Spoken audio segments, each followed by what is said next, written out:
Oui, bonjour. Voilà, donc j'ai connu Jean-Marc il y a 40 ans, quand j'étais professeur à l'école d'architecture de Nancy. Et à l'époque, on a un séminaire avec un philosophe, et Jean-Marc était très bon en philosophie. Et il était très bon en architecture aussi. Et puis un jour, j'ai eu une idée très incongrue à l'époque d'organiser un cycle de conférences en invitant des ingénieurs, mais pas n'importe quel ingénieur, des ingénieurs créateurs, si on peut dire, et notamment Peter Rice et quelques autres grands ingénieurs, et aussi Marc Milgram, qui avait été mon élève à l'école des ponts et chaussées précédemment. Et puis, je pense que ça a donné à Jean-Marc l'envie de continuer dans ce domaine de la construction, dont il sentait qu'il était peu ou pas enseigné à l'école. Et puis, sur mon conseil, je crois, un peu, il est parti à Harvard, aux États-Unis, pour suivre un cycle mixte, architecture et ingénierie. Et là, on lui a dit, mais t'es fait pour être ingénieur. Et donc, il est rentré en France. Évidemment, je ne pouvais pas rentrer dans une école d'ingénieur. Ce genre de passerelle qui existe couramment ailleurs n'existe pas en France. Et donc, il a fait le conservatoire des arts et métiers. Il est devenu ingénieur. Et depuis, nous n'avons jamais cessé de travailler ensemble. On a fait pas mal de choses de très belles. On a fait des passerelles. On a fait des marchés couverts notamment, où il a développé des structures hybrides avec à la fois du bois, du métal, etc. C'est une de ses spécialités. Il a travaillé aussi, c'est un spécialiste de l'architecture antisismique. Il a travaillé aussi sur des matériaux nouveaux comme le béton de fibre. Il donc, travaille aussi beaucoup sur les structures hybrides. Et comme c'est quelqu'un d'un esprit curieux, ouvert, il travaille beaucoup avec des artistes. Notamment, il fait l'ingénierie de beaucoup d'œuvres d'art qui nécessitent évidemment un travail d'ingénieur, de conception d'ingénieur. Et il a fait notamment, vous avez vu la cérémonie des Jeux Olympiques sur la scène, c'est lui qui a fait toute l'ingénierie de cette cérémonie, par exemple, et puis plein d'autres trucs tout à fait remarquables.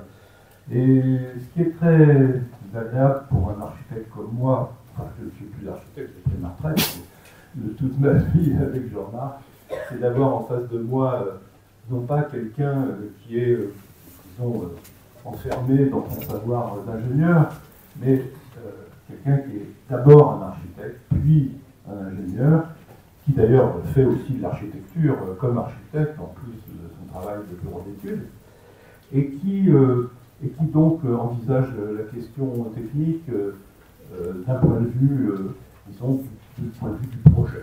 Voilà. J'allais dire créatif du savoir dire, mais du point de vue du projet. Et donc, ce qu'il va vous montrer aujourd'hui, et qui d'ailleurs me tient beaucoup à cœur, parce que le séminaire que je faisais à Nancy, auquel Jean-Marc a beaucoup participé, était un séminaire d'analyse architecturale, c'est-à-dire une façon de regarder et de déconstruire les œuvres d'architecture, grandes œuvres d'architecture, pour en comprendre les ressorts intimes, pour comprendre comment elles ont été faites. Non pas d'un point de vue historien, mais d'un point de vue d'architecte, c'est-à-dire du point de vue de la discipline architecturale. Et il a développé ça, et il l'a amené vers l'ingénierie. Et donc, il va vous montrer un cours d'analyse architecturale et d'ingénierie, si j'ose dire, enfin des structures, voilà, qui est une façon extrêmement passionnante, extrêmement intéressante, puisque c'est en analysant les œuvres qu'on apprend le projet finalement, et donc mon enseignement, parce qu'il enseigne ça, donc il a enseigné dans plusieurs écoles, et maintenant à Paris-Belleville, c'est toujours à Paris-Est. Ah, Paris-Est. C'est pas grave. C'est pas j'étais aussi à Paris-Belleville. Oui, exactement, j'étais longtemps là-bas. J'étais 15 ans là-bas. Ouais. Voilà. Et donc, il apprend aux architectes à avoir, non pas une démarche d'ingénieur, mais d'avoir au sein de leur démarche de projet une vision, une perspective une compétence en matière de structure. Voilà. Bon, ben Jean-Marc, je ne sais pas ce que j'ai oublié de dire, mais tu... Moi, j'ai plus rien à dire, en fait. Plein d'autres choses. Voilà. Merci beaucoup, Christian. Merci beaucoup. Vous pouvez l'applaudir. Je vous recommande d'ailleurs d'assister à cette conférence ce soir, qui est... je pense que vous serez encore plus passionné d'architecture après l'avoir écouté qu'avant. Et surtout de cette idée de rechercher le sens des choses. Voilà. Alors le sens de l'espace, on peut aussi s'intéresser au sens de la fabrication de l'espace. C'est ce que je voudrais essayer de partager avec vous ce soir. Ce soir, ce matin, je pense que je ne suis pas réveillé encore, mais ça va venir. Alors, peut-être pour commencer par citer l'auteur qui m'a inspiré, donc Christian de Villers. Je me rappelle, j'étais venu le voir en lui parlant de cette idée de faire des cours d'analyse, non pas seulement sur la spatialité, mais sur la façon dont s'opère le passage entre l'espace dessiné et l'espace fabriqué, qui est quelque chose quand même qui est tout à fait extraordinaire, en fond.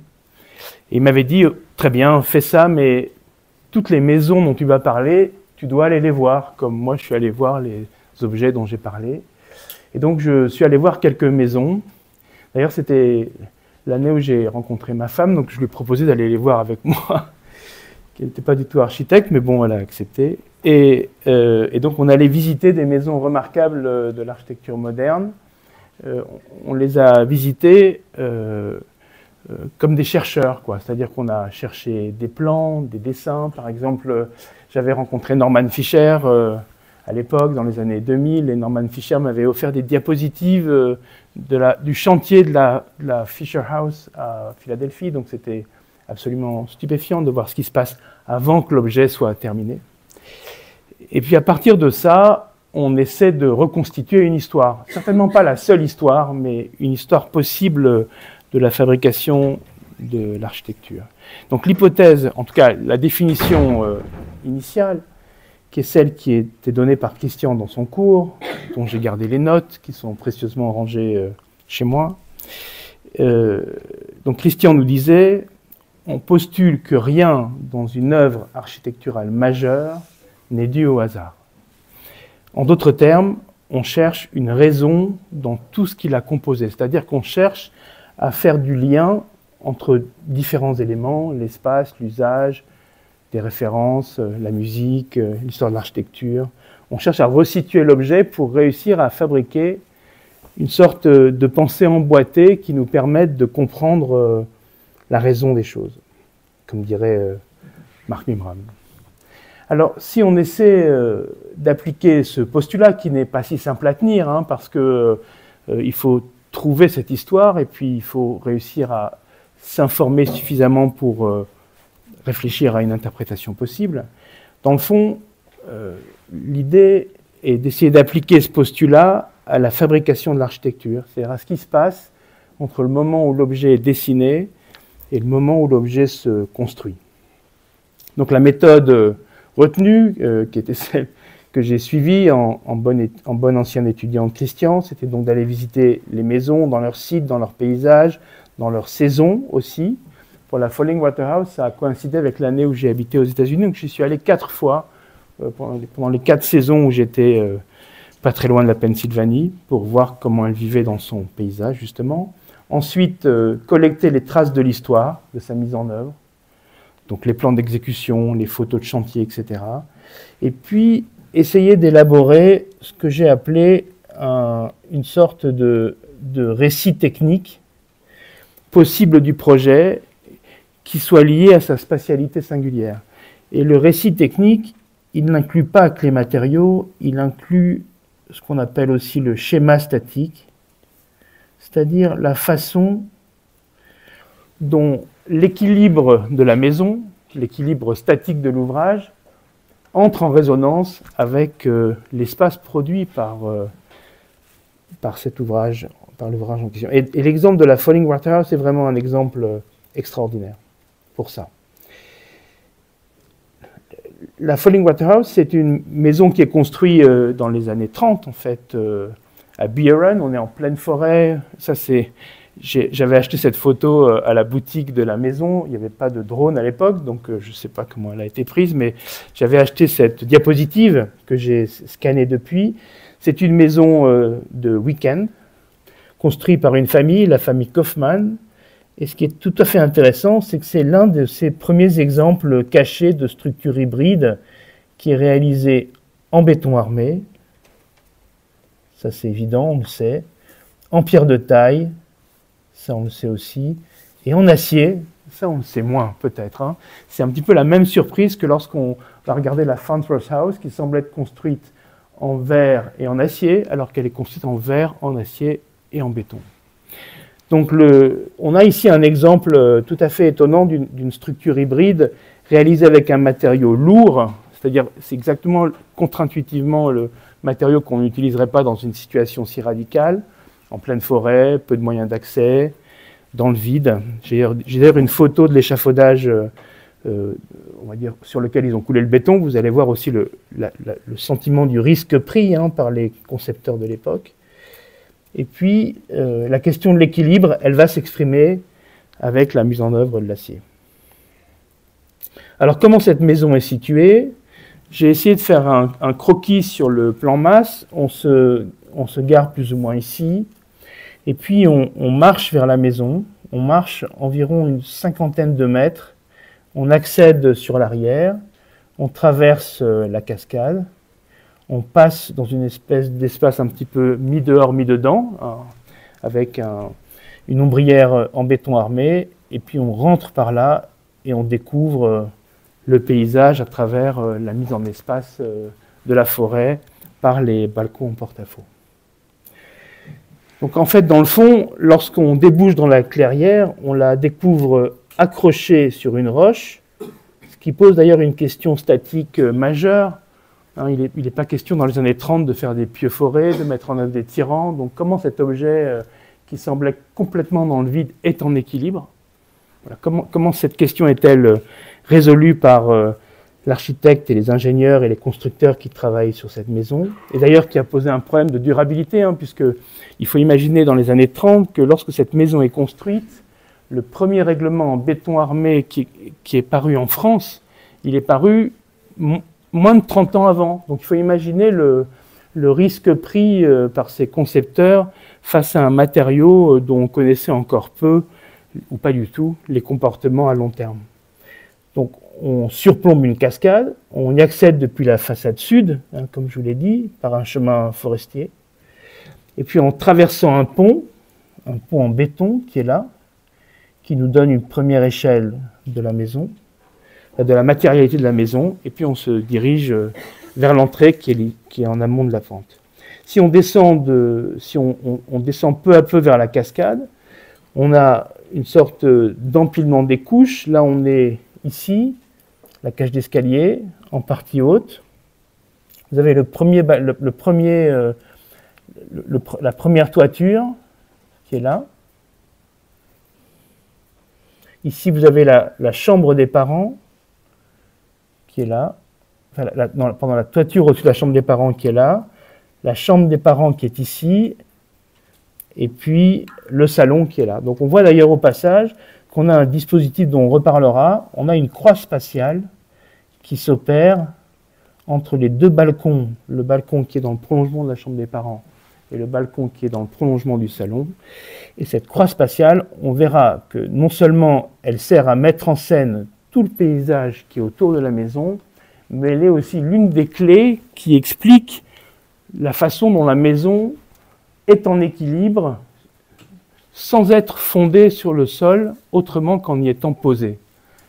Et ça fait réfléchir à l'idée que dans le fond, lorsqu'on veut imaginer un schéma statique, le schéma statique d'un objet n'est pas une hypothèse qui serait extérieure à l'objet lui-même, c'est une hypothèse qui prend en compte les limites, peut-être la situation du projet dans son site. Et s'il avait fallu forer des fondations à X mètres de profondeur pour lester la maison, on aurait eu une sorte d'incongruité entre la résolution statique de la maison et sa spatialité. Et on verra que l'hypothèse qui qui est mise en place par l'équipe de maîtrise d'œuvre et que j'ai testé, puisque j'ai refait le calcul à la main, et après j'ai testé le calcul numériquement, je voulais voir si c'était vrai, démontre que la maison est autostable sur sa roche. Elle est posée comme un oiseau, dans le fond, sur une branche d'arbre. On a ici la vue depuis la cascade. Là, on est un peu plus bas, en contrebas dans la forêt. On voit donc ces deux balcons, le balcon qui est en prolongement du rez-de-chaussée et le balcon qui est dans le prolongement de la chambre des parents. On remarque au passage qu'on a le sentiment que le balcon du premier étage est bien plus important que le balcon du rez-de-chaussée.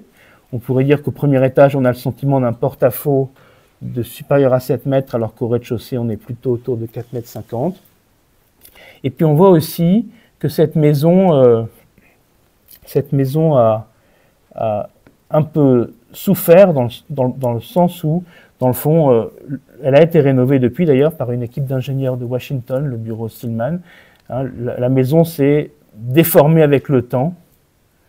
Et lorsque je l'ai visitée au début, dans les années 90, elle n'était pas encore étayée. Et lorsque je suis retourné la visiter dans les années 2000, elle avait été étayée avant d'être rénovée en étant post-contrainte, en étant redressée, on va dire, par des tyrans mis en œuvre pour justement traiter de la question de la déformation, c'est-à-dire en fait de tous les effets différés qui sont liés à ce matériau et qui étaient encore peu ou pas connus à l'époque où elle a été construite. Je continue. Donc je reviens au plan masse et donc à cette hypothèse d'accéder latéralement à la maison. Christian de Villers dirait c'est le principe de la jambe de chien, c'est ça, si je te cite de mémoire. C'est bien ça, c'est-à-dire cette idée d'avoir un accès, d'avoir la séquence d'accès qui remplace le signe de l'accès à la maison, le fronton par exemple. Donc c'est parce que j'accède d'une façon un peu cinématographique, comme Christian l'a écrit dans le texte de sa conférence de ce soir, à la maison, que tout à coup je prends possession du lieu par le lieu lui-même. Et en fait, cette disposition qui est mise en œuvre par Wright, vous avez ici ce que l'on voit exactement lorsqu'on traverse le pont. On voit la croix spatiale. Ici, c'est l'équerre de la chambre des parents et ici, c'est le porte-à-faux qui est dans le prolongement du séjour. Donc, on a vraiment une croix spatiale. Et donc, qu'est-ce qui se passe lorsqu'on est dans l'espace? Et je vous souhaite un jour d'y être à ma place. C'est que la tête tourne, en fait. C'est-à-dire que la croix spatiale vous emmène mentalement regarder le paysage autour de vous. Ce n'est pas simplement un dispositif fictif, c'est un dispositif qui vous met en scène comme visiteur dans l'espace de la maison. Donc, en fait, cette croix spatiale qu'on voit très bien ici, qui est là, concave et convexe, si on peut dire ça comme ça, cette croix spatiale, elle signifie d'une part la façon dont j'appréhende la maison lorsque je traverse le pont pour y accéder sur l'arrière, et d'autre part, on le verra tout à l'heure, la façon dont le paysage qui est extérieur à la maison s'offre à moi lorsque je suis à l'intérieur de la maison. Et on verra bien sûr qu'avec des personnalités comme Wright, ou toutes ces immenses figures de l'architecture, rien n'est laissé au hasard. Et bien entendu, comme lorsque l'on visite la Farnsworth House, on se rend compte que l'œil du visiteur est à la hauteur du niveau du rez-de-chaussée lorsqu'on marche dans le jardin, et l'œil du visiteur est plus ou moins à mi-hauteur entre le plafond et le sol lorsqu'on est dans l'espace, ce qui crée à chaque fois une relation, on va dire, cinématographique entre vous et le paysage, ou la maison et vous à l'extérieur face au paysage. Et on verra que chez Frank Lloyd Wright, la façon dont la séquence d'accès s'opère dans la maison depuis le seuil qui est légèrement en contrebas, met en scène ces deux plans pour percevoir l'espace aux alentours. Et j'ai un souvenir très net d'ailleurs, puisque lorsqu'on est à l'intérieur de cette maison, ce qu'on entend, c'est le bruit de la cascade. Donc on voit la lumière de la forêt, le bruit de la cascade, l'œil à mi-hauteur qui vous emmène dans la diagonale, et face à cela, la structure, elle s'efface, mais on va voir comment elle s'efface. Et surtout, face à cela, ces balcons qui forment une croix spatiale sont aussi la base de l'autostabilité de la maison, qui permet de simplement la poser sur la roche et non pas de l'ancrer sur la roche. Alors, vous pourriez me dire, mais pourquoi vous êtes tellement obsédé par cette idée de ne pas s'ancrer dans la roche? Parce que, par exemple, à titre personnel, je trouve que s'il avait fallu s'ancrer dans la roche, c'était une forme de défaite de la pensée. C'est-à-dire que, pour citer là encore Marc Mimram, qui rappelait à ses étudiants, lorsqu'il enseignait à Marne-la-Vallée aux étudiants de l'école d'ingénieur et de l'école d'architecture, il disait toujours, mais réfléchissez à la relation entre l'effort et l'effet de votre dispositif. Quel effort pour quel effet?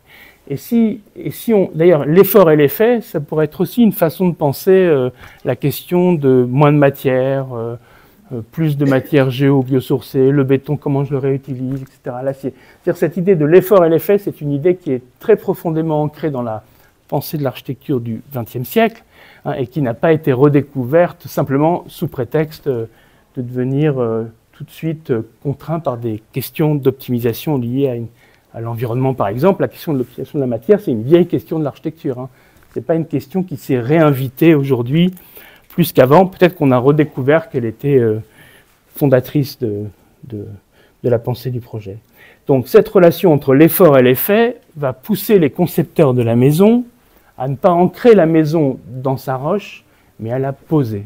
C'est-à-dire à trouver une résolution statique qui, dans le fond, résonne avec la mise en espace à l'intérieur et à l'extérieur de la maison. Alors, bien entendu, et là je vais forcément avec plaisir toujours parodier Christian, bien entendu, ces dispositifs sont dans l'histoire de l'architecture. C'est pour ça que, dans le fond, l'une de vos premières responsabilités, c'est d'aller visiter de l'architecture, d'aller vous remplir de dispositifs, parce qu'on peut même imaginer que ces dispositifs sont universels. On peut imaginer que dans l'architecture, il y a des figures de la spatialité qui fonctionnent, quelle que soit l'époque ou l'architecture dans laquelle elles sont situées.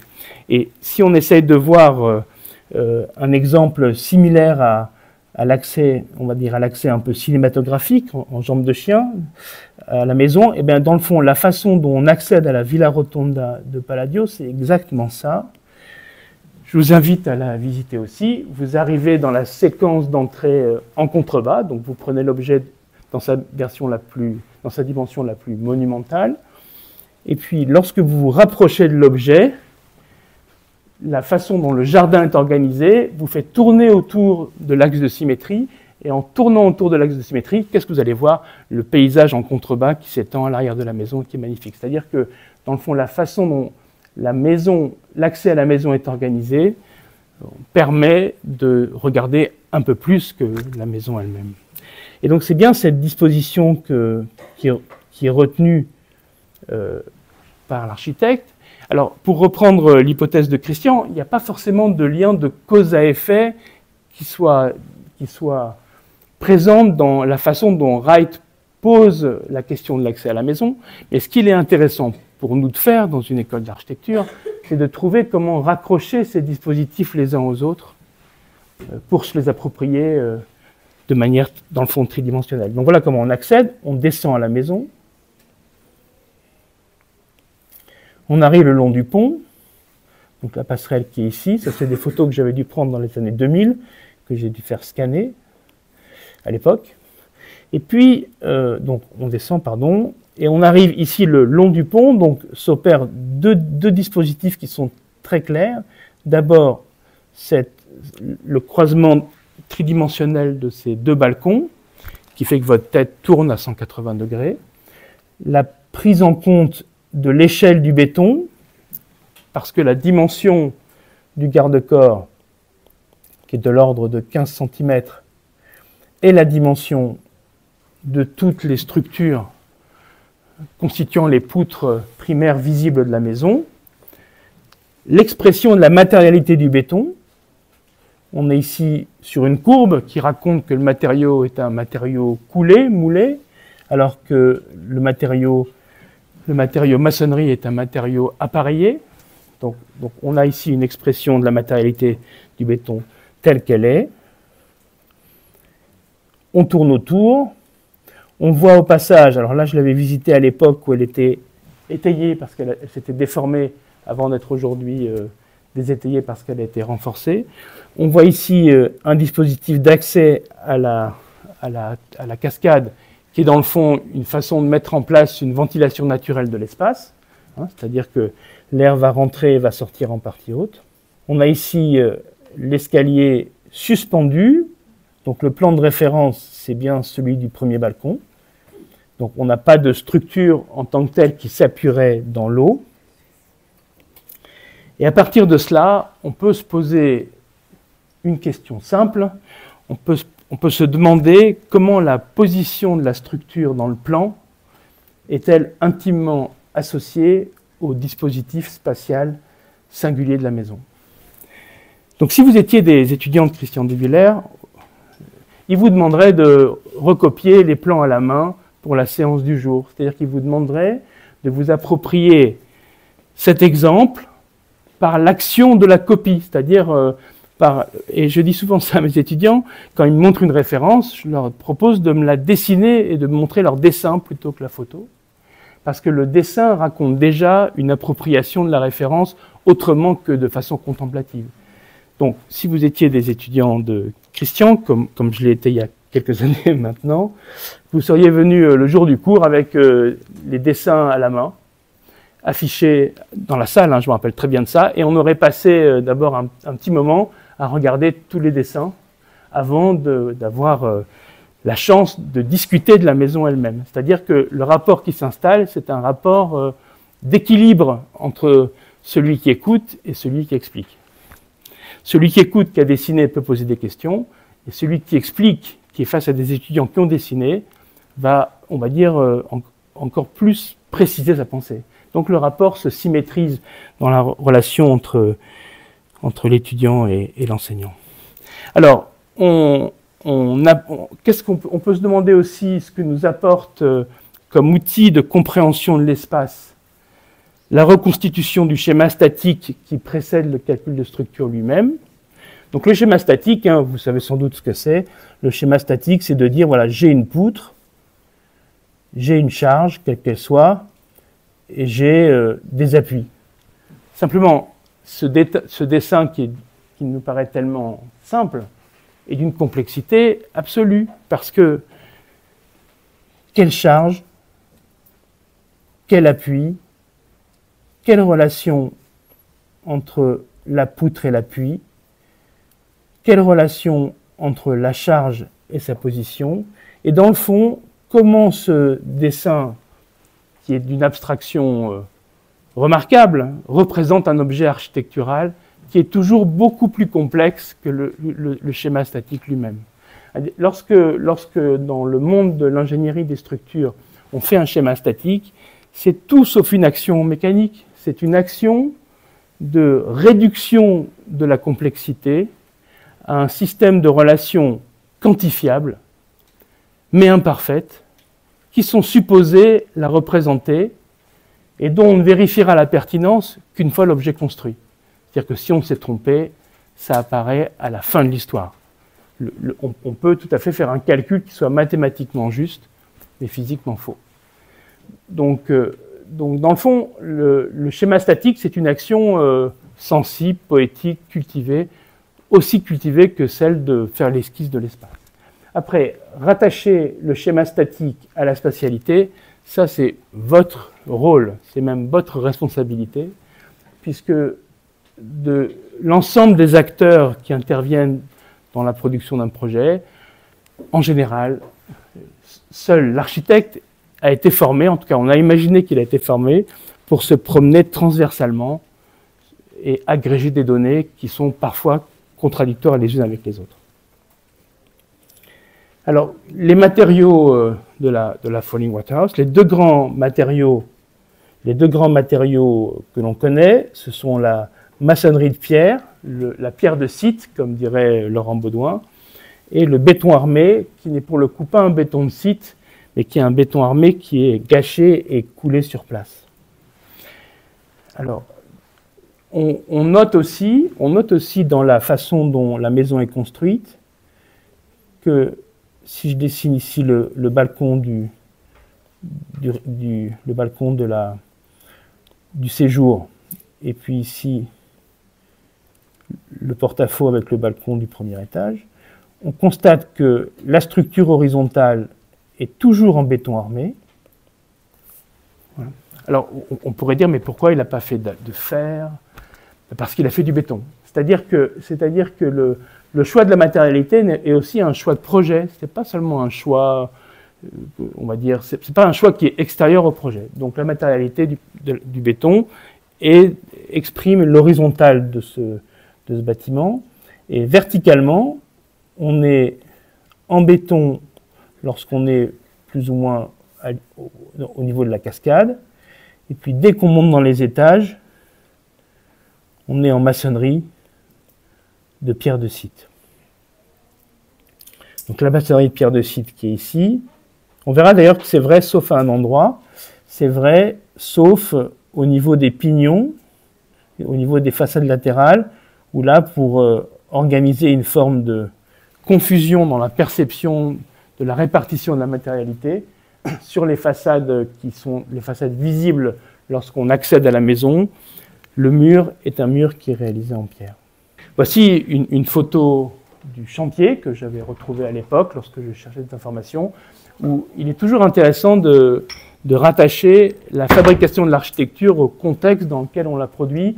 Je trouve d'abord que c'est très émouvant, pour commencer par le début, et ensuite ça ramène aussi l'innovation à sa juste mesure, c'est-à-dire qu'on comprend bien qu'avec des moyens techniques aussi limités, l'innovation consistant à mettre un bâtiment en encorbellement sur une cascade est réellement une prise de risque, on va dire une prise de risque extraordinaire.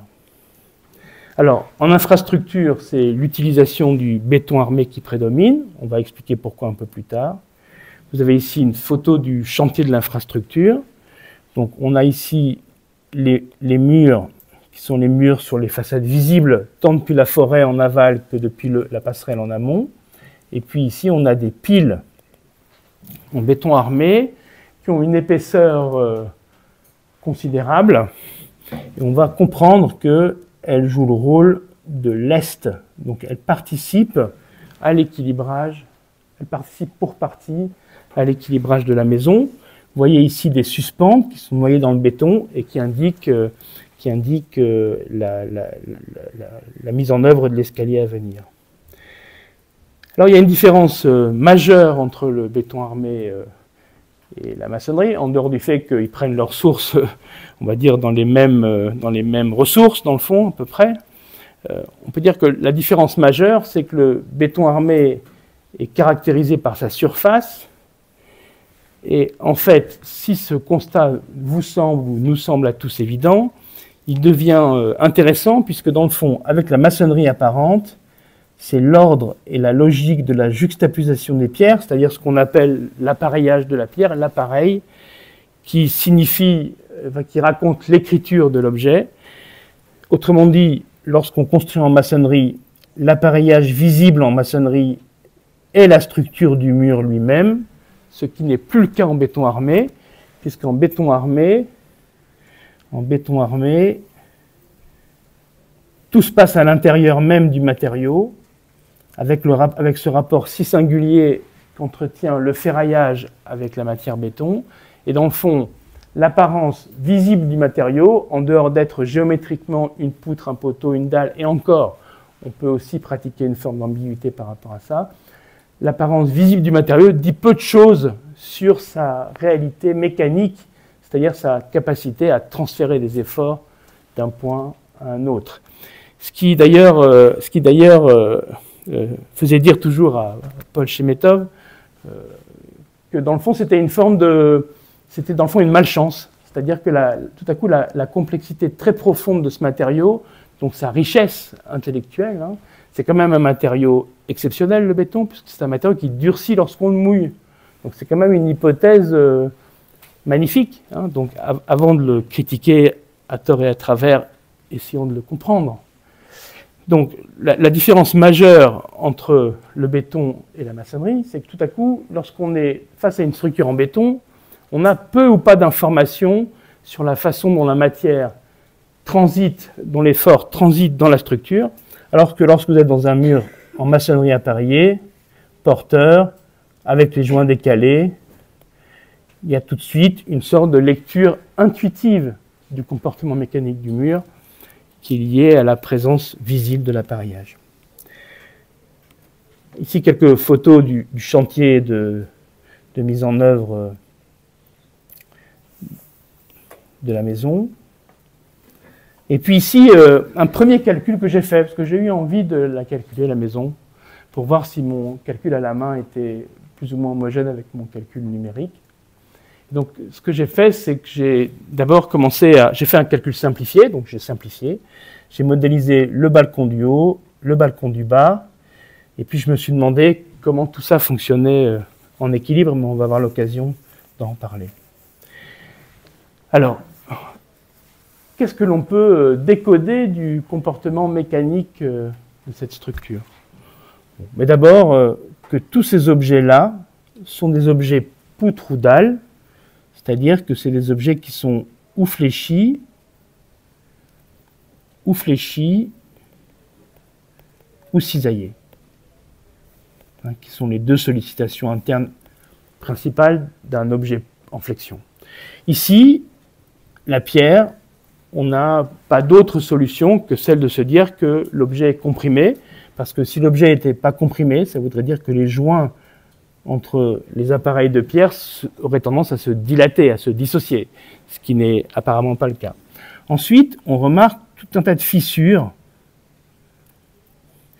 qui racontent certainement un report de charge qui n'est pas complètement naturel, en tout cas qui est assez complexe, et qui raconte ce qui a été noté dans le temps, c'est-à-dire une déformation au moment du décoffrage et une déformation sur le long terme, notamment par le fluage, qui a eu tendance à faire pivoter un peu la structure. On voit ces quelques détails. Si maintenant on regarde des dessins de l'époque et on essaie de comprendre le schéma statique construit de la maison, les choses deviennent un peu plus claires. On a sur l'arrière un mur en pierre qui agit comme soutènement.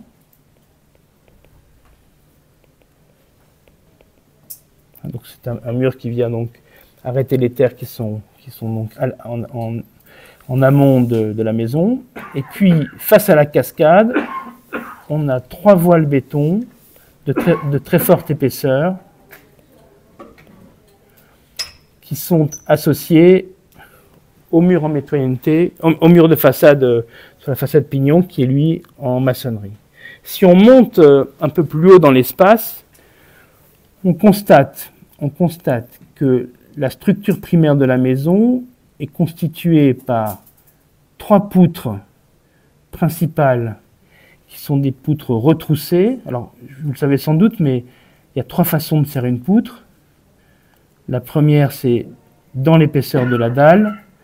La seconde, c'est au-dessus de la dalle. On dira qu'elle est retroussée. Vous le savez sans doute, mais bon, je le rappelle quand même pour lire. Et la troisième, c'est en retombée. Voilà.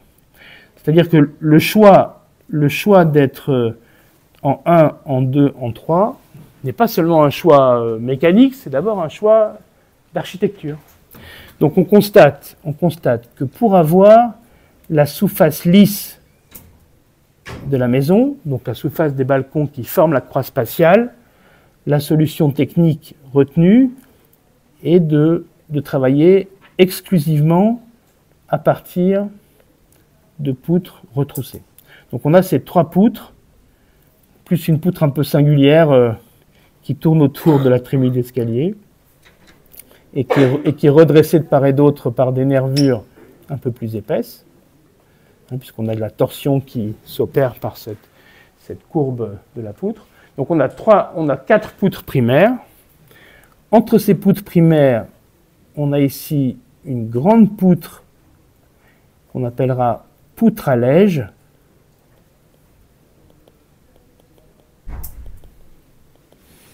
et puis toute une série de poutres secondaires, elles aussi retroussées, qui vont supporter le plancher sur lequel on marche. Et puis on a aussi dans ce dispositif 2 éléments qui sont indiqués mais non renseignés. C'est-à-dire qu'on a ici 2 cadres dont on ne comprend pas tout à fait le rôle à ce stade. puisqu'ils ne sont ni une poutre retroussée, ni une poutre allège. Et sur ces deux cadres-là, on va passer un petit peu de temps à réfléchir. Si on regarde la même maison en coupe, vous voyez que dans le fond, la coupe structurelle est la coupe de la croix spatiale. C'est-à-dire que la structure est intégralement retroussée. Le béton visible se retourne, ce qui veut dire que constructivement, j'ai une courbe à chaque angle, ce qui donne une continuité visuelle à cet élément de balcon en rez-de-chaussée. On a le même dispositif à l'étage. Apparaissent des choses incongrues. Par exemple, comment est-il possible que la structure de l'étage, qui a la même hauteur que la structure du rez-de-chaussée, soit identique, alors qu'on s'est dit au départ que le porte-à-faux de l'étage était plus ou moins voisin de 7 mètres et le porte-à-faux du rez-de-chaussée était plus ou moins voisin de 4,50 m et qu'il est hors de question de réaliser une poutre qui pourrait être dimensionnée pour le plus grand porte-à-faux tout en réglant le premier porte-à-faux. Donc on a ici quelque chose qui est contre-intuitif, mais on comprend bien que l'égalité dimensionnelle entre la poutre du rez-de-chaussée et la poutre du premier étage permet, dans l'espace, d'avoir ce sentiment, on va dire, de très grande abstraction, dans le fond, entre le balcon du rez-de-chaussée et le balcon du premier étage. Donc on a ici plutôt 4,50 m et on a ici plutôt 7 mètres. Donc là, l'œil, alors vous voyez comment l'objet passe d'une expression de la structure à une expression de l'espace, c'est simplement en fabriquant un écart, par exemple, entre ce que l'intuition vous donne comme information et ce que la réalité vous offre comme réalisation. Ce qui nous permet d'aller directement à l'aspect matériel de l'œuvre.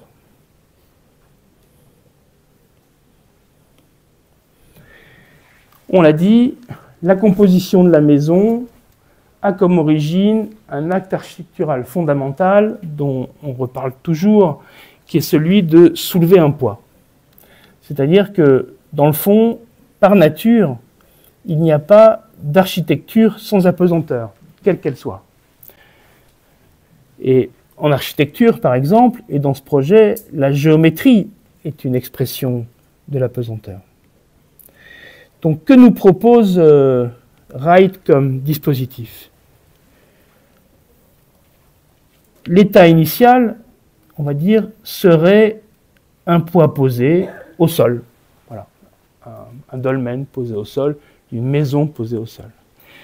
Si on veut fabriquer un dispositif, on va dire scénique, cinématographique, entre celui qui arrive vers la maison et la maison qui s'offre à lui, une première stratégie est de soulever le poids. Soulever le poids, dans le fond, c'est l'analogie avec le fronton du temple grec. Donc jusque-là, on connaît. Mais qu'est-ce que nous propose Wright comme dispositif complémentaire? Il va soulever le poids et il va le déplacer. C'est-à-dire que, dans le fond, ce qui représente la gravité, c'est-à-dire cette grande épaisseur d'1,50 m, dont on ne sait pas si elle est lourde, pleine ou creuse, enfin, dont on sait qu'elle est lourde, mais on ne sait pas si elle est pleine ou creuse, cette grande épaisseur qui est constituée de la croix spatiale des deux balcons du rez-de-chaussée et du premier étage, eh bien, il va la déplacer pour la mettre à l'aplomb de la cascade. Ce que j'ai appelé dans mes notes, que je me suis permis de scanner, un poids soulevé, déporté. Alors, cette action de soulever un poids et de le déporter, c'est-à-dire de faire quelque chose qui est contre-intuitif avec l'idée de se poser sur une roche à laquelle on ne peut pas toucher, d'un point de vue constructif, ça produit l'action d'entrer vers la maison, on en a parlé, ça produit la mise en scène du paysage, on en a parlé aussi, mais ça permet une perception horizontale et verticale de l'espace, puisque lorsque vous avez la croix spatiale devant vous, vous tournez la tête et vous baissez la tête. C'est-à-dire que ça vous emmène vers la cascade et ça vous emmène vers la forêt. Donc cette disposition mise en scène par l'architecte est une action qui va, tout comme la façon dont Mies van der Rohe dans la Farnsworth House installe ses planchers dans l'espace, va faire du paysage la façade ou l'enveloppe de la construction. Alors si on continue un peu plus loin, si on prend des dessins ou des croquis faits par Wright, ou en tout cas ses collaborateurs, ou les ingénieurs, en tout cas faits par toutes les personnes qui ont gravité autour de la maison, parce que cette maison, elle a quand même pas mal stressé, le maître d'ouvrage a engagé des ingénieurs en douce, ils ont ferraillé en plus, en gros tout le monde avait peur. Mais moi je comprends, si j'avais été dans les années 30 à faire un truc comme ça, j'aurais eu peur. C'est-à-dire, qu'est-ce qui se passe si ça s'effondre dans la cascade, quoi, ça fait désordre. Donc ça fait peur, au sens propre du terme. Donc cette maison, donc les gens venaient ferrailler. Il y a des lettres extraordinaires où ils viennent chacun ferrailler la nuit, tout ça, bref. Alors, donc en fait, il faut imaginer le stress, non? Le jour où on décoffre, vous êtes là et qu'est-ce que vous avez peur? Enfin, moi j'aurais peur. Même si mon calcul est juste, ça n'empêche pas d'avoir peur. Alors, donc on a ici les 4,50 m de porte-à-faux qui correspondent à cette ligne-là. Vous avez ici la pile en béton, et puis là vous avez un dispositif intéressant pour reculer visuellement la pile en béton dans l'ombre, c'est qu'elle est comme ça. C'est-à-dire que vous avez un recul de l'appui, de sorte que lorsqu'on est dans la forêt, il est complètement dans l'ombre et il est absolument invisible. Si on regarde un petit peu les dimensions, on a ici le porte-à-faux du premier étage, qui est tout ça, qui paraît très grand, le porte-à-faux du rez-de-chaussée, et puis ça c'est des schémas de structure que je faisais faire à mes étudiants, je leur demandais de faire le plan de coffrage de la maison sur la cascade, donc ça c'est celui que je m'étais fait pour moi, et donc on voit bien ici l'adéquation entre structure et architecture, c'est pas compliqué dans le fond, on a la première équerre qui est au niveau du rez-de-chaussée, la deuxième équerre qui est au niveau du premier étage, la façon dont la structure se recule pour libérer l'horizontale, et puis le mystère entre le porte-à-faux du premier étage plus important que celui du rez-de-chaussée, tout en ayant la même dimension visible lorsqu'on regarde la maison. Ça c'est une photo du chantier, c'est aussi pour vous dire que voilà, c'est avec ça qu'on a coffré la maison sur la cascade. Non, c'est des rondins, c'est pas des échafaudages du commerce en aluminium monoportable. Non, c'est pas ça. On a fait ça, on a bricolé un échafaudage. Et d'ailleurs, comme les ouvriers avaient confiance, leur cabane de chantier, elle était en extrémité du porte-à-faux. Alors, si maintenant on va chercher un petit peu dans le travail dans les textes d'Henri Siriani, par exemple. Alors, pour illustrer un peu plus théoriquement ce que j'ai dit tout à l'heure avec mes petits croquis faits sur un coin de table, donc on peut dire que malgré sa taille, la pyramide ne tient pas un grand espace. C'est un objet singulier et solitaire, alors que, comme je l'ai mentionné, dans la typologie du temple grec, au contraire, pour honorer l'entrée, on soulève un poids. C'est ce que Christian d'ailleurs parlait de ça aussi, c'est le signifiant architectural brut, c'est-à-dire que, et ça c'est une idée intéressante parce qu'on la retrouve beaucoup dans l'architecture moderne, c'est-à-dire que le fronton est le symbole du poids, il représente la forme la plus lourde, qui est la pyramide, c'est-à-dire que le signifiant architectural brut ne renvoie pas au poids, mais à la pyramide. C'est-à-dire qu'il ne renvoie pas au poids en tant que densité, que masse, en dizaines ou en centaines de tonnes. Il renvoie à ce que l'on ressent comme étant lourd et soulevé. Et c'est exactement ce que nous propose Wright, dans le fond. On a l'état initial, la pyramide posée. La première étape, le fronton porté par les colonnes sous lequel on entre. Et puis dans le cas de la maison sur la cascade, le poids qui est déporté au-dessus de la cascade et qui installe cette relation si singulière au paysage. Alors, c'est bien dans ce registre que s'inscrit la maison sur la cascade. Et ça, c'est aussi quelque chose qui doit renvoyer à votre façon de regarder l'architecture. Il ne s'agit pas seulement de soulever un objet lourd. Le béton, de toute manière, a une densité qui est 3 fois inférieure à celle de l'acier. L'épaisseur est de 15 cm, donc le poids de toutes ces poutres allèges qui font 15 cm d'épaisseur, c'est moins d'une demi-tonne au mètre carré, ce qui est assez peu pour un poids propre de n'importe quel plancher, poutre ou poteau dans un bâtiment. Donc il ne s'agit pas seulement de soulever un objet lourd, mais il s'agit de soulever un objet qui, en plus d'être lourd, semble plus lourd. C'est-à-dire que ce que l'on soulève, c'est le sentiment de la masse. Et ce sentiment de la masse, il renvoie, d'une manière ou d'une autre, à l'histoire de l'architecture. Et donc, on soulève un objet qui, en plus d'être lourd, semble plus lourd, ou encore, on pourrait dire ça autrement, on pourrait dire un objet lourd mais creux, parce que dans le fond, la fonction de cette structure en porte-à-faux n'est pas d'être lourde, sa fonction c'est de contenir l'usage des habitants de la maison dans leur espace habitable. Donc là, on est réellement dans un dispositif architectural et spatial où on parle plutôt de la représentation du poids plutôt que de la réalisation du poids. Et de toute manière, à un moment donné, on ne peut pas mettre des tonnes et des tonnes dans le vide. Alors, on a dit que la combinatoire des porte-à-faux va donner une lecture en mouvement des volumes, c'est-à-dire que les équerres vont produire une croix spatiale, et cette croix spatiale, si je cite encore Christian, c'est une sorte de représentation de la conquête tridimensionnelle de l'espace qui caractérise bien, enfin en tout cas, qui est l'un des vecteurs d'analyse de l'architecture moderne. Alors, cette croix spatiale, on la voit bien ici, hein, donc l'étage, le rez-de-chaussée. Et donc maintenant, si on continue un petit peu à avancer, on peut se demander quoi dire de la verticale et de l'horizontale. Alors, 4 diapositives pour nous resituer un peu dans les... Quel lapsus, mais c'était le diapo. 4 images pour nous resituer dans l'espace. Cette diapo que j'avais prise depuis la forêt, celle-ci que j'avais prise en rentrant dans la maison, celle-ci que j'avais prise en étant sous le porche, et puis celle-là qui est ici, qui est un petit peu sur le chemin de halage qui est en amont du site. Très belle situation. On revient au dessin, esquisse, exécution de la maison. On revient à l'hypothèse statique qu'on essaye de résoudre.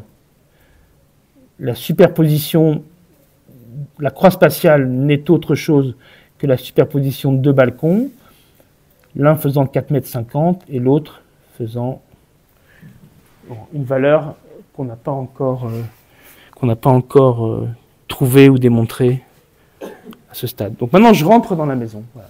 Donc là, je rentre avec les visiteurs du jour. Donc on passe sous la petite ombrelle. Alors, je ne sais pas si l'arbre existait avant ou pas, mais en tout cas, on a ici un détail en passant.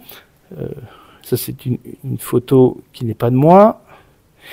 Ça, je me retourne sur l'arrière. Là, c'est à nouveau mes diapos scannés. Donc, je vois ici le passage peu à peu dans une semi-pénombre. Donc, on a vraiment un dispositif cinématographique. C'est-à-dire que je rentre dans une semi-pénombre progressivement.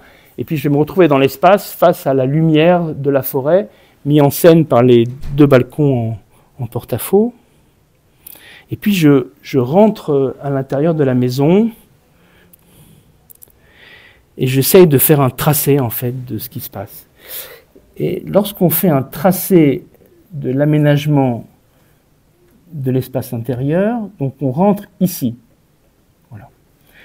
Je constate que le salon s'inscrit dans un carré délimité par 4 poteaux, un poteau qui fait office de cheminée, un trumeau, c'est-à-dire une fraction de mur, et 2 poteaux.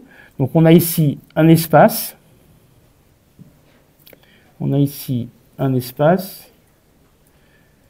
qui est délimité à ses angles par 4 verticales et qui, dans le fond, c'est le foyer, hein, c'est le lieu où on se pose à l'intérieur de la maison.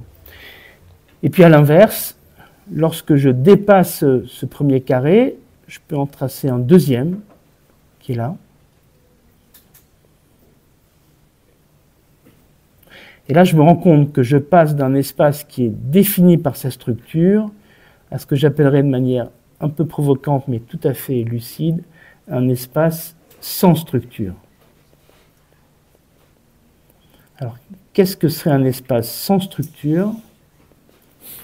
C'est un espace où la structure ne détermine pas la spatialité de l'ambiance que l'on ressent.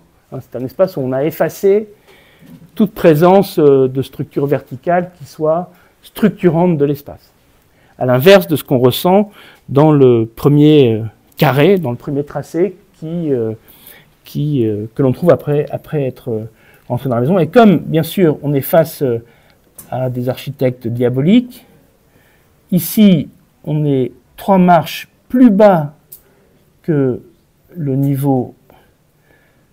niveau de vie, et donc on a un dispositif qui est peu ou prou, pour des gens qui ont une taille moyenne comme moi, qui est peu ou prou celui qui est mis en scène par Mies van der Rohe à la Farnsworth House, c'est-à-dire que si je suis dans le vestibule d'entrée, mon œil est à peu près, on va dire, à mi-hauteur de la sous-face du plafond et de la surface dans laquelle je marche, c'est-à-dire que tout à coup, la croix spatiale qui est à l'extérieur me fait tourner la tête autour de la maison pour voir le dessous, le dessus et le paysage, tout à coup, la croix spatiale devient un élément de cadrage du paysage extérieur, avec un effet de clair-obscur, puisqu'ici on est un peu dans la pénombre, et comme on le verra sur quelques diapos photos que j'ai prises, ici on est très très lumineux. Donc double dispositif, espace sans structure, est-ce possible? Non. Donc ça veut dire où est la structure dans cette partie de l'espace? C'est comme si dans le fond, au fur et à mesure que je me rapprochais de la forêt, la structure verticale disparaissait pour accentuer la profondeur de vue vers le paysage extérieur. Et c'est là que, dans le fond, la question statique devient absolument passionnante. C'est-à-dire que la question statique n'est pas seulement la résolution d'un problème posé par un autre. La question statique, c'est comment le schéma statique de ma maison va exprimer ou va accompagner cette mise en espace du paysage. Alors, je continue à avancer.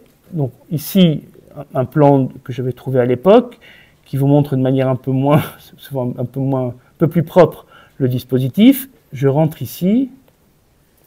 Je suis 3 hauteurs de marche sous mon niveau du salon. Le plan de la structure visible verticale s'arrête là. Comme par hasard d'ailleurs, c'est exactement la fin du voile en béton à section variable. Et ici, je suis dans mon espace que j'ai appelé de manière un peu provocante mon espace sans structure. Ça, c'est une photo qui est prise depuis l'entrée de la maison, donc lorsqu'on est un peu plus bas. Je pense que l'œil est un peu trop bas, mais en tout cas, on voit bien ce qui se passe. On voit bien ce qui se passe d'un point de vue tout à fait concret entre cette partie de la maison qui est sans structure et puis cette partie centrale qui est très aménagée, qui est l'espace habitable du salon. On voit ici à nouveau la délimitation fonctionnelle donnée par ces 4 verticales qui fabriquent la pièce. Et lorsque donc je sors de ce premier carré et que mon œil va vers la diagonale du second, bien entendu, j'ai là en face de moi un architecte à qui, voilà, voilà la culture architecturale je voudrais juste vous dire que l'apprentissage de forme de la spatialité, ce n'est pas une idée qui vole, c'est une idée extrêmement concrète, c'est-à-dire qu'est-ce que je mets en scène dans l'espace pour exprimer ce que je ressens être la bonne configuration spatiale que je veux exprimer pour un projet donné. C'est pas simplement une agrégation de pièces avec les bonnes surfaces, ou une matière donnée plus qu'une autre. C'est bien une mise en espace tridimensionnelle de l'usage et de la matière. Et bien sûr, lorsque je suis dans mon hall d'entrée, sur mon angle, hein, vous voyez, sur cet angle-là, évidemment, je n'ai pas de structure. Donc la question reste complète. Dans les années 30, pas plus que dans les années 2024, on va poser une dalle béton sur des façades en verre. Donc comment ça se passe en fait? Eh bien, en fait, si on regarde d'un peu plus près l'histoire, on constate 4 surépaisseurs dans la façade.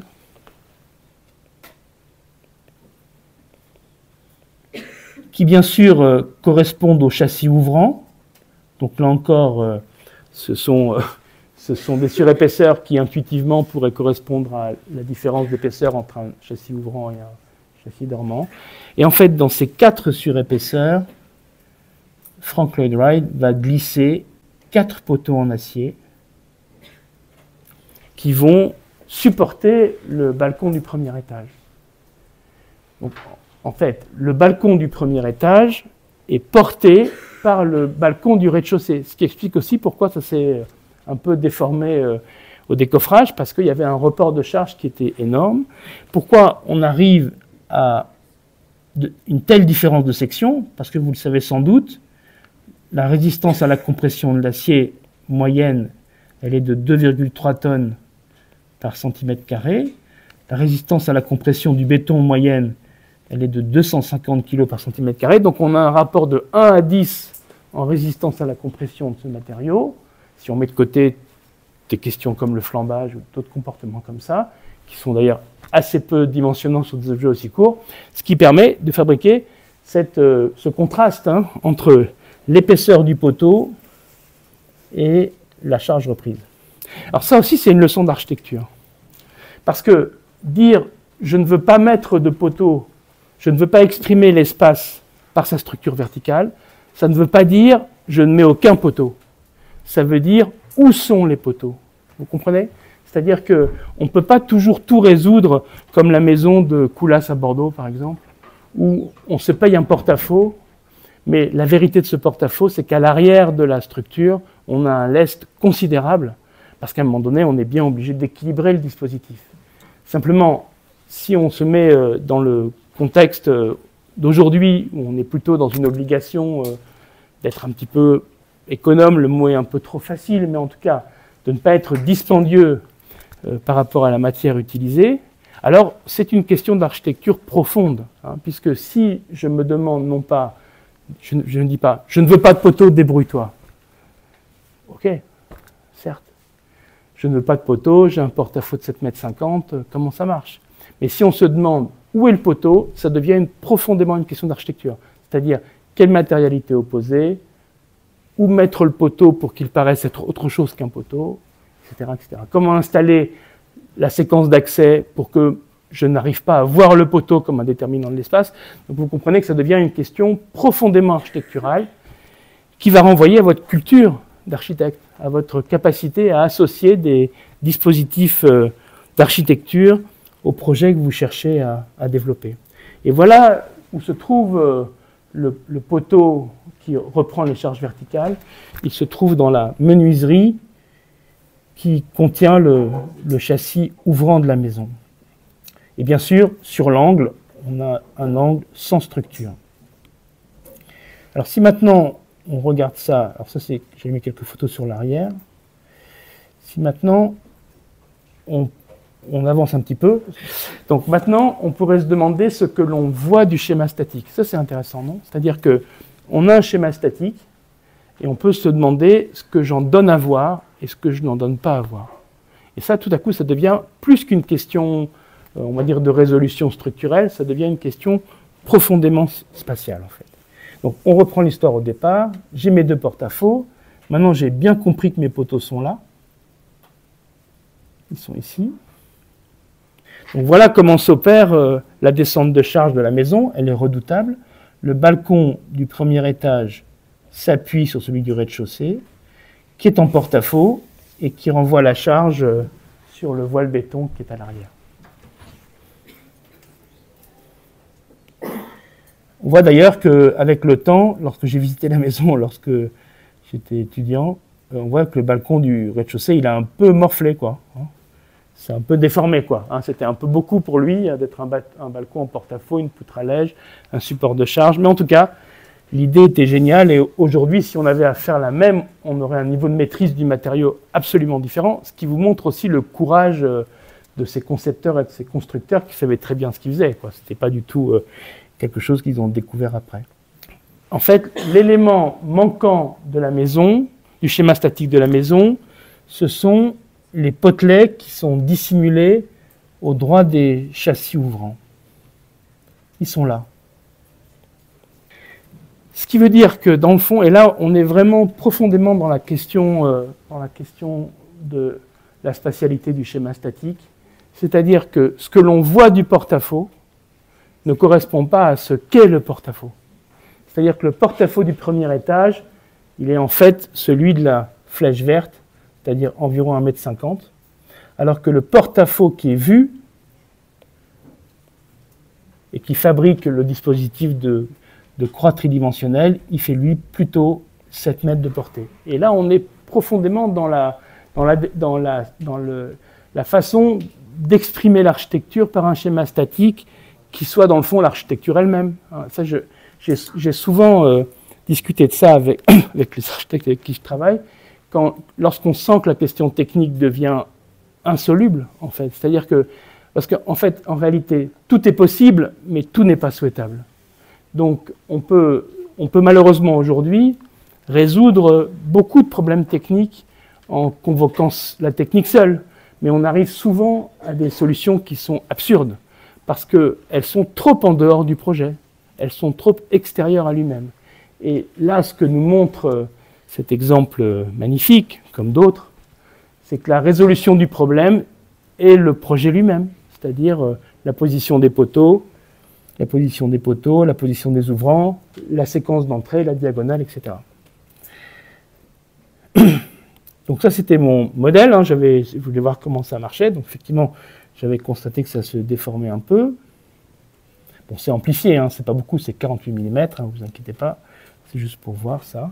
Donc en fait, l'angle de la pièce est sans structure. Et comme on l'a dit, la profondeur du champ de vision vers l'extérieur par la diagonale n'est pas encadrée par la structure. Donc on peut dire que dans le fond, au fur et à mesure que l'on s'approche de l'extrémité des porte-à-faux, la maison devient une forme d'expression du plan libre. L'ossature verticale et horizontale n'est plus visible.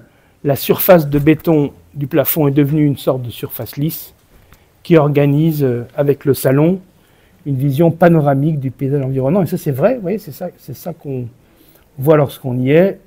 Si vous avez la chance d'y aller, profitez-en. Aujourd'hui, elle est encore tout à fait visitable. Alors, comment on pourrait essayer d'énoncer le processus de conception du schéma statique de la maison sur la cascade? Alors, j'utilise la figure du porte-à-faux pour associer la maison au paysage. Ça, c'est une décision de projet. Voilà. Je considère que, architecte de la maison, c'est le porte-à-faux qui va me permettre d'exprimer cette relation entre l'objet et son paysage.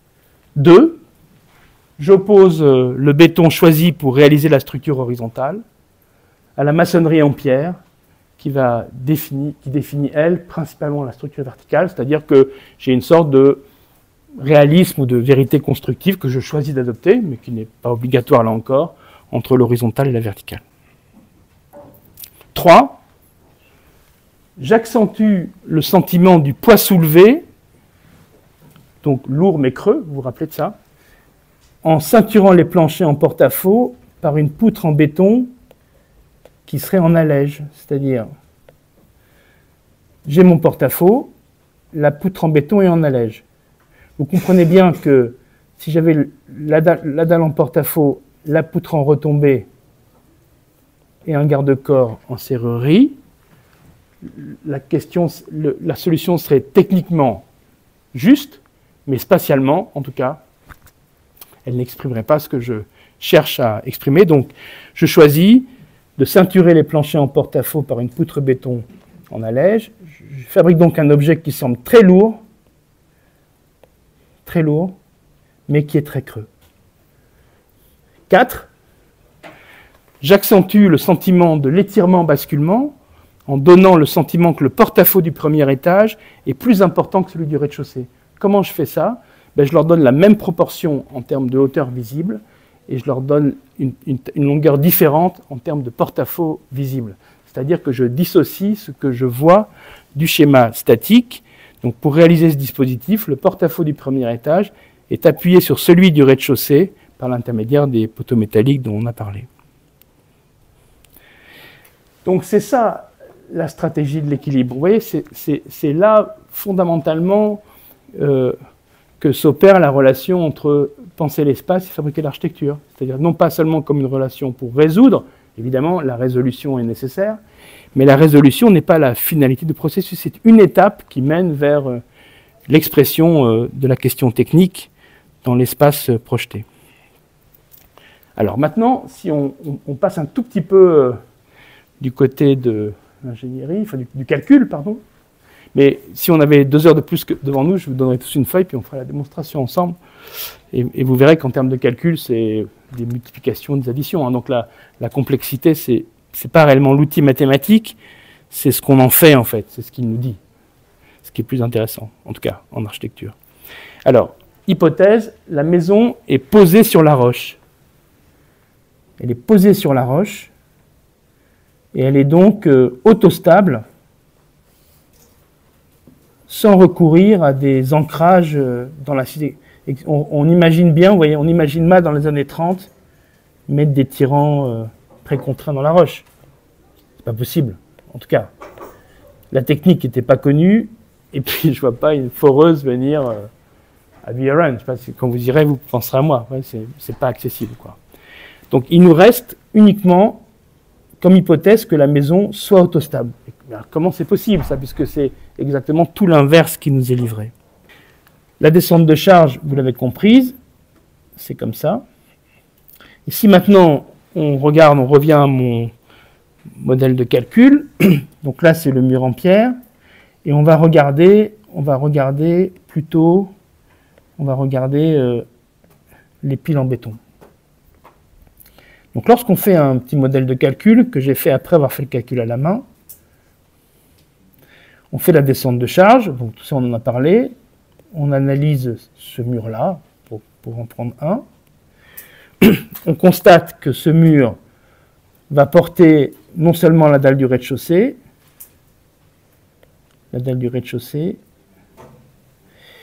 mais aussi la dalle de l'étage. Donc si je reviens à mon modèle de calcul, ici s'opère la descente de charge du premier étage. Là, on a les 4,50 m du porte-à-faux, qu'on retrouve ici. Et lorsqu'on regarde ce que devient le porte-à-faux à l'arrière de la pile, par simplification, on peut dire que la partie avant de la pile est comprimée et la partie arrière de la pile est tendue. Donc c'est ça la question en fait. Comment je résous ça sans recourir à un ancrage dans la roche? Si je continue mon raisonnement, alors si ça vous intéresse, je vous laisserai mes notes, parce que j'avais fait le calcul. En fait, pour faire ce raisonnement, on commence à peser tous les éléments. Par exemple, on se rend compte que la poutre de rive fait 600 kg au mètre linéaire.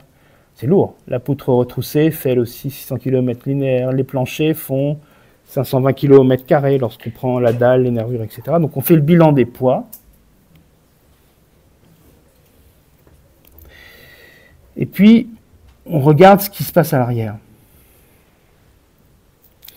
Et en fait, le phénomène qui se passe à l'arrière est tout à fait spectaculaire. En fait, si je regarde comment se déforme le porte-à-faux qui est perpendiculaire à la poutre que j'étudie. Lorsque ce porte-à-faux se déforme, je je comprime ici, pour simplifier, hein, bien entendu, et je tire ici. Et lorsque je tire ici, pour les puristes, je vais faire sur le même schéma, vous me pardonnerez. Lorsque je tire ici, ça veut dire qu'au niveau des réactions d'appui, je tire ici et je comprime à l'arrière. Ça veut donc dire que le porte-à-faux qui est perpendiculaire au porte-à-faux de la chambre des parents va participer au lestage de l'arrière du mur qui, lui, a tendance à se soulever parce qu'il est en porte-à-faux dans son propre plan. Je recommence. Lorsque ce balcon se déforme, les réactions d'appui, hein, ça vous avez tous vu, j'ai une poutre en porte-à-faux, je mets une charge quelconque ici, ça pousse et ça tire. Pour ça, c'est une balançoire, hein, c'est même pas du calcul. Donc, ça tire ici. Donc, ça veut dire que ici, je vais avoir une réaction d'appui montante.